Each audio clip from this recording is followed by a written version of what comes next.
गुरु रूप संगत जी, आरती ले लीजिए। नमस्ते, सत श्री अकाल गुरु जी, साध संगत जी, जी आया नो। आज दा हुक्मनामा दरबार साहब, श्लोक महला चौथा। अंतर अज्ञान पई मत मध्यम, सतगुर की प्रतीति नाही। अंदर कपट सब कपटो कर जाने, कपटे खपे खपाही। सतगुर का पाना चित न आवे, अपने स्वाय फिराही। किरपा करे जे ਆਪਣੀ ਤਾਂ ਨਾਨਕ ਸ਼ਬਦ ਸਮਾਹੀ। ਵਿਆਖਿਆ ਮਨਮੁਖ ਦੇ ਹਿਰਦੇ ਵਿੱਚ ਅਗਿਆਨ ਹੈ, ਉਸ ਦੀ ਅਕਲ ਹੋਛੀ ਹੁੰਦੀ ਹੈ ਤੇ ਸਤਿਗੁਰ ਉਸ ਦੇ ਉੱਤੇ ਉਸ ਦਾ ਸਿਦਕ ਨਹੀਂ ਹੁੰਦਾ। ਮਨ ਵਿੱਚ ਧੋਖਾ ਹੋਣ ਕਰਕੇ ਸੰਸਾਰ ਵਿੱਚ ਵੀ ਉਹ ਸਾਰਾ ਧੋਖਾ ਹੀ ਧੋਖਾ ਵਰਤਦਾ ਸਮਝਦਾ ਹੈ। ਮਨਮੁਖ ਬੰਦੇ ਆਪ ਵੀ ਦੁਖੀ ਹੁੰਦੇ ਹਨ ਤੇ ਹੋਰਨਾਂ ਨੂੰ ਵੀ ਦੁਖੀ ਕਰਦੇ ਹਨ। ਸਤਿਗੁਰ ਦਾ ਹੁਕਮ ਉਹਨਾਂ ਦੇ ਚਿੱਤ ਵਿੱਚ ਨਹੀਂ ਆਉਂਦਾ, ਭਾਵ ਪਾਣਾ ਨਹੀਂ ਮੰਨਦੇ ਤੇ ਆਪਣੀ ਗਰਜ਼ ਦੇ ਪਿੱਛੇ ਭਟਕਦੇ ਫਿਰਦੇ ਹਨ। ਹੇ ਨਾਨਕ, ਜੇ ਹਰੀ ਆਪਣੀ ਮਿਹਰ ਕਰੇ ਤਾਂ ਹੀ ਉਹ ਗੁਰੂ ਦੇ ਸ਼ਬਦ ਵਿੱਚ ਲੀਨ ਹੁੰਦੇ ਹਨ। बेअंत शुक्राना गुरु जी महाराज, बेअंत शुक्राना। आपकी असीम कृपा है कि हम साथ संगत के साथ मिलकर नाम जपते हैं और ये आप ही की कृपा का प्रसाद है कि हम श्री शिव पुराण का श्रवण कर पाते हैं। आज हम आपकी कृपा से शतरुद्र संहिता के अध्याय 16 से लेकर 20 तक का श्रवण करेंगे। With folded hands and bowed head I request Gopal Sethi uncle कि वो अपने आप को अनम्यूट करके हमें समृतमयी ग्रंथ का श्रवण करवाएं।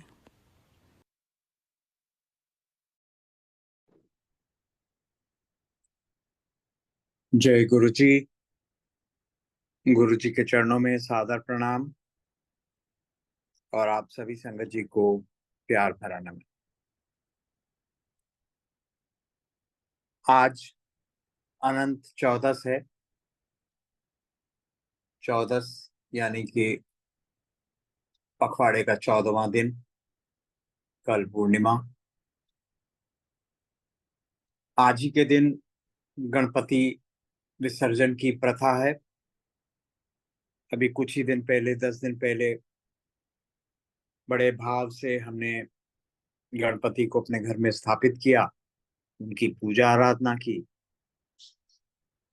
और जैसा पुराणों ने आज्ञा दी, जैसा उन्होंने समझाया, आज हम उनकी जो स्थापना की थी मूर्ति, उसका विसर्जन कर देते हैं जल में। आज विष्णु जी की पूजा का भी प्रावधान है। उनकी जो पूजा है उसको आज अनंत पूजा कहा जाता है। अनंत यानी कि जिसका कोई अंत नहीं। ऐसी मान्यता है कि वो जो आज के दिन भगवान विष्णु की पूजा करते हैं, उनको 14 वर्ष तक उनके दुख कष्ट उनको भोगने नहीं पड़ते, सामने नहीं आते।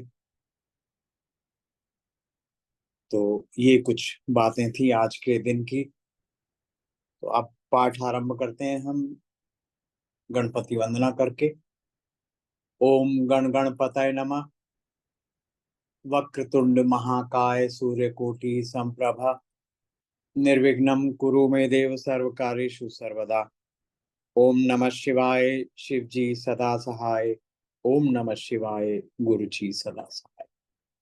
तो 16 से 20 अध्याय पढ़ने हैं, जिसमें 16 से 18 एक साथ हैं। उसमें शिव जी के महाकाल आदि 10 अवतारों का तथा 11 रुद्र अवतारों का वर्णन है। पाठन आरंभ करता हूं मैं। तदनंतर यक्षेश्वर अवतार की बात कहकर नंदीश्वर ने कहा, मुने, अब शंकर जी के उपासना कांड द्वारा सेवित महाकाल आदि 10 अवतारों का वर्णन भक्ति पूर्वक श्रवण करो। उनमें पहला अवतार महाकाल नाम से प्रसिद्ध है। महाकाल मंदिर उज्जैनी में, अवंतिका नगरी। उनमें पहला अवतार महाकाल नाम से प्रसिद्ध है, जो सत्पुरुषों को भोग और मोक्ष प्रदान करने वाला है। उस अवतार की शक्ति भक्तों की मनोवांछा पूर्ण करने वाली महाकाली है। इसके बाद जो दूसरा तार नामक अवतार हुआ, जिसकी शक्ति तारा देवी हुई, वे दोनों भुक्ति मुक्ति के प्रदाता तथा अपने सेवकों के लिए सुखदायक। बाल भुवनेश इस नाम से तीसरा अवतार हुआ। उसमें बाला भुवनेशी शिवा शक्ति हुई, जो सज्जनों को सुख देने वाली है। चौथा, भक्तों के लिए सुखद तथा भोग मोक्ष प्रदायक षोडश श्री विद्येश नामक अवतार हुआ, और षोडशी श्री विद्या शिवा उनकी शक्ति हुई। पांचवा अवतार भैरव नाम से प्रसिद्ध हुआ, जो सर्वदा भक्तों की कामनाओं को पूर्ण करने वाला है, और इस अवतार की शक्ति का नाम है भैरवी गिरिजा, जो अपने उपासकों की अभीष्ट दायिनी है। छठा शिवावतार छिन्न मस्तक नाम से कहा गया है, यानी कि जिसका मस्तक छेदित कर दिया गया हो, छिन्न मस्तक नाम से कहा जाता है, और भक्त काम प्रदा गिरिजा का नाम छिन्न मस्ता है। संपूर्ण मनोरथों के दाता शंभु का सातवां अवतार धूमवान नाम से विख्यात हुआ। उस अवतार में श्रेष्ठ उपासकों की लालसा पूर्ण करने वाली शिवा धूमावती हुई। शिव जी का आठवां सुखदायक अवतार बगलामुख है, और उसकी शक्ति महान आनंददायिनी बगलामुखी नाम से विख्यात हुई। नवां शिवावतार मातंग नाम से कहा जाता है। उस समय संपूर्ण अभिलाषाओं को पूर्ण करने वाली शर्वाणी मातंगी हुई। शंभु के भुक्ति मुक्ति रूप फल प्रदान करने वाले 10वें अवतार का नाम कमल है, जिसमें अपने भक्तों का सर्वथा पालन करने वाली गिरिजा कमला कहलाई। ये ही शिव जी के 10 अवतार हैं। ये सब के सब भक्तों तथा सत्पुरुषों के लिए सुखदायक तथा भोग मोक्ष के प्रदाता हैं। जो लोग महात्मा शंकर के इन 10 अवतारों की निर्विकार भाव से सेवा करते हैं, उन्हें ये नित्य नाना प्रकार के सुख देते रहते हैं। मुने, इस प्रकार मैंने 10 अवतारों का महात्म्य वर्णन कर दिया। तंत्र शास्त्र में तो यह सर्व कामप्रद बतलाया गया है। मुने, इन शक्तियों की भी अद्भुत महिमा है। तंत्र आदि शास्त्रों में इस महिमा का सर्व कामप्रद रूप से वर्णन किया गया है। ये नित्य दुष्टों को दंड देने वाली और ब्रह्म तेज की विशेष रूप से वृद्धि करने वाली है। ब्राह्मण, इस प्रकार मैंने तुमसे महेश्वर के महाकाल आदि 10 शुभ अवतारों का शक्ति सहित वर्णन कर दिया। जो मनुष्य समस्त शिव पर्वों के अवसर पर इस परम पावन कथा का भक्ति पूर्वक पाठ करता है, वह शिव जी का परम प्यारा हो जाता है। इस आख्यान का पाठ करने से ब्राह्मण के ब्रह्म तेज की वृद्धि होती है, क्षत्रिय विजय लाभ करता है, वैश्य धनपति हो जाता है, और शूद्र को सुख की प्राप्ति होती है। स्वधर्म परायण शिव भक्तों को यह चरित्र सुनने से सुख प्राप्त होता है, और उनकी शिव भक्ति विशेष रूप से बढ़ जाती है। मुने, अब मैं शंकर जी के 11 श्रेष्ठ अवतारों का वर्णन करता हूँ, सुनो। उन्हें श्रवण करने से असत्यादि जनित बाधा पीड़ा नहीं पहुंचा सकती। पूर्व काल की बात है, एक बार इंद्र आदि समस्त देवता दैत्यों से पराजित हो गए। तब वे भयभीत होकर अपनी पूरी अमरावती को छोड़कर भाग खड़े हुए। यों दैत्यों द्वारा अत्यंत पीड़ित हुए वे सभी देवता कश्यप जी के पास गए। वहां उन्होंने परम व्याकुलता पूर्वक हाथ जोड़ एवं मस्तक झुकाकर उनके चरणों में अभिवादन किया, और उनका भली भांति स्तवन करके आदर पूर्वक अपने आने का कारण प्रकट किया, तथा दैत्यों द्वारा पराजित होने से उत्पन्न हुए अपने सारे दुखों को कह सुनाया। तब उनके पिता कश्यप जी देवताओं की उस कष्ट कहानी को सुनकर अधिक दुखी नहीं हुए, क्योंकि उनकी बुद्धि शिव में आसक्त थी। उन्हें उन शांत बुद्धि मुनि ने धैर्य धारण करके देवताओं को आश्वासन दिया, और स्वयं परम हर्ष पूर्वक विश्वनाथपुरी काशी की ओर चल पड़ी।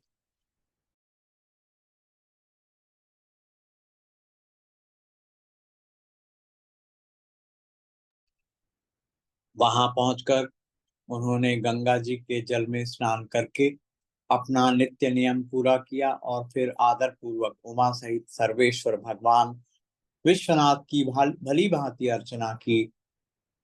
तदनंतर शंभु दर्शन के उद्देश्य से एक शिवलिंग की स्थापना करके वे देवताओं के हितार्थ परम प्रसन्नता पूर्वक घोर तप करने लगे। मुने शिव जी के चरण कमलों में आसक्त मन वाले धैर्यशाली मुनिवर कश्यप को जब यूं तप करते हुए बहुत अधिक समय व्यतीत हो गया, तब सत्पुरुषों के गति स्वरूप भगवान शंकर अपने चरणों में तल्लीन मन वाले कश्यप ऋषि को वर देने के लिए वहां प्रकट हुए। भक्त वत्सल महेश्वर परम प्रसन्न तो थे ही, अतः वे अपने भक्त मुनिवर कश्यप से बोले, वर मांगो। उन महेश्वर को देखते ही प्रसन्न बुद्धि वाले देवताओं के पिता कश्यप जी हर्षमग्न हो गए और हाथ जोड़कर उनके चरणों में नमस्कार करके स्तुति करते हुए यूं बोले, महेश्वर, मैं सर्वथा आपका शरणागत हूँ। स्वामिन, देवताओं के दुख का विनाश करके मेरी अभिलाषा पूर्ण कीजिए। देवेश, मैं पुत्रों के दुख से विशेष दुखी हूँ, अतः ईश मुझे सुखी कीजिए, क्योंकि आप देवताओं के सहायक हैं। नाथ, महाबली दैत्यों ने देवताओं और यक्षों को पराजित कर दिया है, इसलिए शंभो, आप मेरे पुत्र रूप से प्रकट होकर देवताओं के लिए आनंददाता बनिए।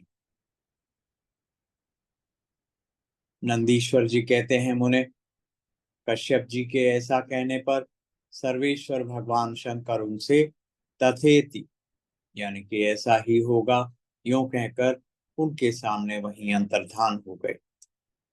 तब कश्यप भी अपने महान आनंद के साथ तुरंत ही अपने स्थान को लौट गए। वहां उन्होंने वह सारा वृतांत आदर पूर्वक देवताओं से कह सुनाया। तदनंतर भगवान शंकर अपना वचन सत्य करने के लिए कश्यप द्वारा सुरभि के पेट से 11 रूप धारण करके प्रकट हुए। उस समय महान उत्सव मनाया गया, सारा जगत शिवमय हो गया। कश्यप मुनि के साथ साथ सभी देवता हर्ष विभोर हो गए। उनके नाम रखे गए कपाली, पिंगल, भीम, विरूपाक्ष, विलोहित, शास्ता, अजपाद, अहिर्बुद्ध्यन्य, शंभु, चंड तथा भव। ये 11 रुद्र सुरभि के पुत्र कहलाते हैं। ये सुख के आवास स्थान हैं तथा देवताओं की कार्य सिद्धि के लिए शिव रूप से उत्पन्न हुए हैं। ये कश्यप नंदन वीरवर रुद्र महान बल पराक्रम संपन्न थे। इन्होंने संग्राम में देवताओं की सहायता करके दैत्यों का संहार कर डाला। इन्हीं रुद्रों की कृपा से इंद्र आदि देवगण दैत्यों को जीतकर निर्भय हो गए। उनका मन स्वस्थ हो गया और वे अपना अपना राज्य कार्य संभालने लगे। अब भी शिव स्वरूपधारी वे सभी महारुद्र देवताओं की रक्षा के लिए सदा स्वर्ग में विराजमान रहते हैं। तात, इस प्रकार मैंने तुमसे शंकर जी के 11 रुद्र अवतारों का वर्णन कर दिया। तो ये सभी समस्त लोकों के लिए सुखदायक हैं। यह निर्मल आख्यान संपूर्ण पापों का विनाशक, धन, यश और आयु का प्रदाता तथा संपूर्ण मनोरथों को पूर्ण करने वाला है। यहाँ पर अध्याय 16 से 18 एक साथ संपन्न हो गए। अब 19 और 20 एक साथ हैं, जिसमें शिव जी के दुर्वासा अवतार तथा हनुमद अवतार का वर्णन किया गया है। नाम सुना होगा आपने, दुर्वासा ऋषि। वो महादेव के क्रोध से उत्पन्न हुए थे, ऐसा पुराणों में बताया गया है। और इसीलिए यही कारण है कि उनको भी बहुत क्रोध आता था। वो बात बात पे क्रोधित हो जाते, डीएनए की बात है जिसे समझ सकते हैं हम। बात बात पे क्रोधित हो जाते थे और उस क्रोध के चलते उन्होंने किसी को नहीं छोड़ा, सबको कोई ना कोई शाप दे देते थे। यहाँ तक कि उन्होंने अपने पिता को भी श्राप दिया, यानी कि महादेव को, और तो और विष्णु जी को श्राप दिया, इंद्र को श्राप दिया। तो ऐसी कथा है कि महादेव और महादेवी एक बार साथ ही विचरण कर रहे थे, अपनी अलग ही दुनिया में थे। तो वहां देवी देवता अचानक पहुंच गए, क्योंकि देवी देवताओं को तो कोई काम है नहीं, वो अपना काम, वो जब दुखी होते हैं, जब कोई काम बनवाना चाहते हैं तो पहुंच जाते हैं वहां। तो महादेव के आनंद में विघ्न हुआ, तो उन्होंने बहुत क्रोधित हो गए वो, और उस क्रोध को माता अनुसुईया जो हैं उन्होंने अपने गर्भ में धारण किया, और उससे महादेव उत्पन्न हुए। उनके पिता अत्रि हैं, जो सप्त ऋषियों में से एक हैं। तो ये थोड़ी सी एक कथा दुर्वासा ऋषि की। उन्होंने विष्णु जी को, उनके जो श्री कृष्ण को, द्वारकाधीश और उनकी पत्नी रुक्मणी को श्राप दिया, और वो अपने रथ में उनको घोड़ों की जगह जोतना पड़ा। और जो महादेव को उन्होंने श्राप दिया था उसका हमने परिणाम देखा है, हालांकि यहाँ इसका बखान नहीं है। उन्होंने महादेव को ये बखान दिया था कि आप अगर अपने उस स्वरूप में, जो आपका एक अघोरी स्वरूप है, अगर आप उसमें माता पार्वती से विवाह करने जाओगे तो आपका विवाह नहीं होगा। और वही हुआ।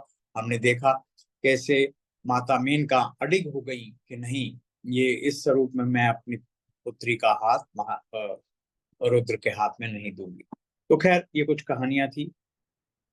नंदीश्वर जी कहते हैं, महामुनि, अब तुम शंभु के एक दूसरे चरित्र को, जिसमें शंकर जी धर्म के लिए दुर्वासा होकर प्रकट हुए थे, प्रेम पूर्वक श्रवण करो।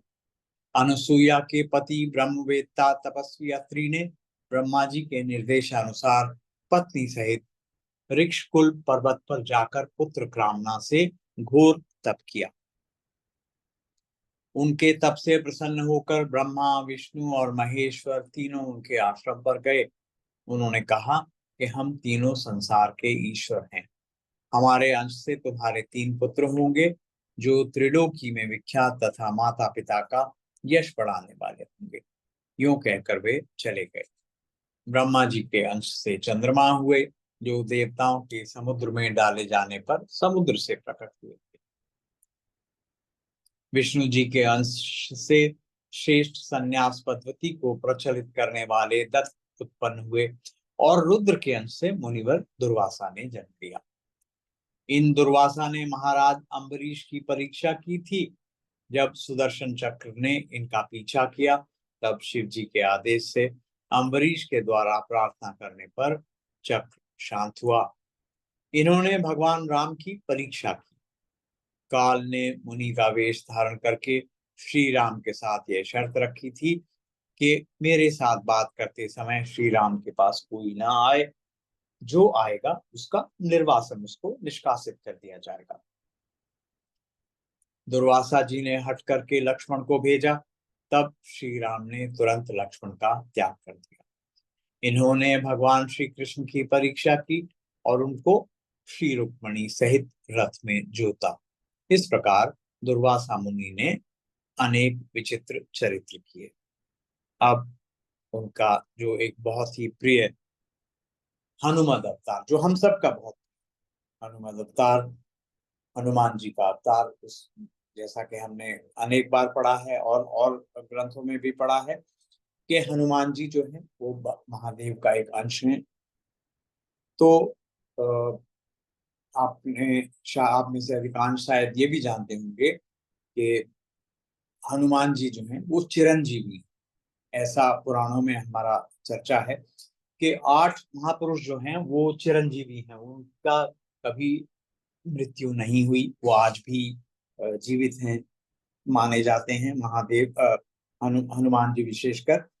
तो वो जो जो 8 जो चरित्र हैं वो हैं राजा बलि, अश्वत्थामा, जो महाभारत का एक प्रसंग में आप सुनते होंगे,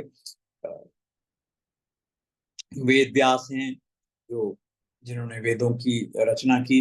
हनुमान जी तो हैं ही, विभीषण हुए, कृपाचार्य हुए, परशुराम और मार्कंडे। तो ये 8 अमर देवता हैं, और हनुमान जी का चरित्र तो हमें बार बार हमारे मन में प्रीति उत्पन्न करता है उनके प्रति। आइए उसका श्रवण करते हैं। मुने, अब इसके बाद तुम हनुमान जी का चरित्र श्रवण करो। हनुमत रूप से शिव जी ने बड़ी उत्तम लीलाएं की हैं।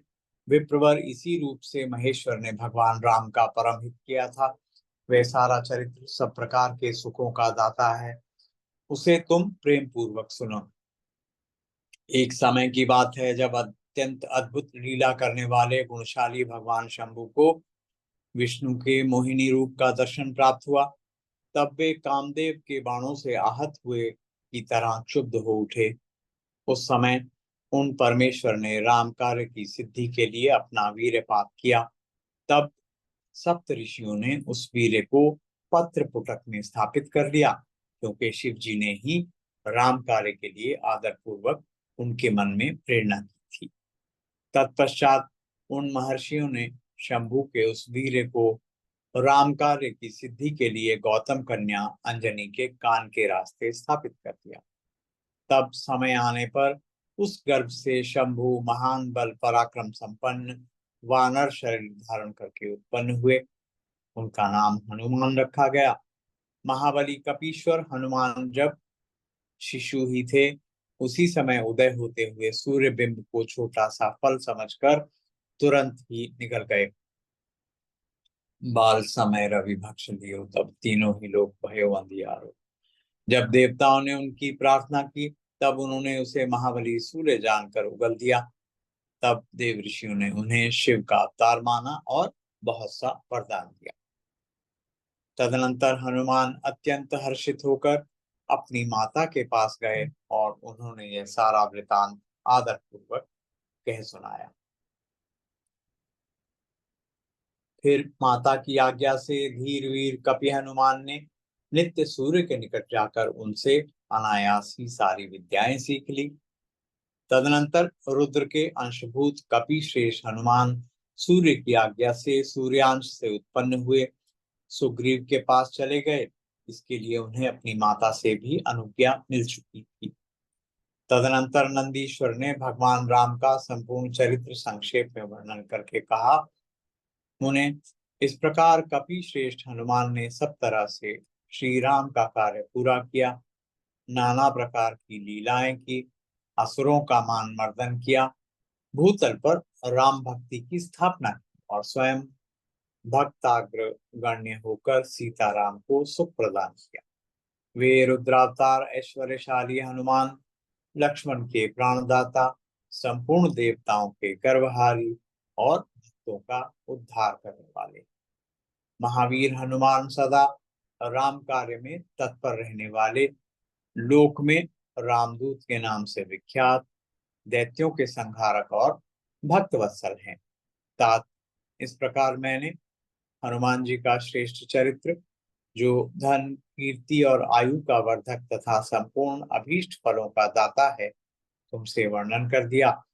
जो मनुष्य इस चरित्र को भक्ति पूर्वक सुनता है अथवा समाहित चित्त से दूसरे को सुनाता है, वे इस लोक में संपूर्ण भोगों को भोगकर अंत में परम मोक्ष को प्राप्त कर लेता है। तो आज का पाठन यहाँ संपन्न हो गया।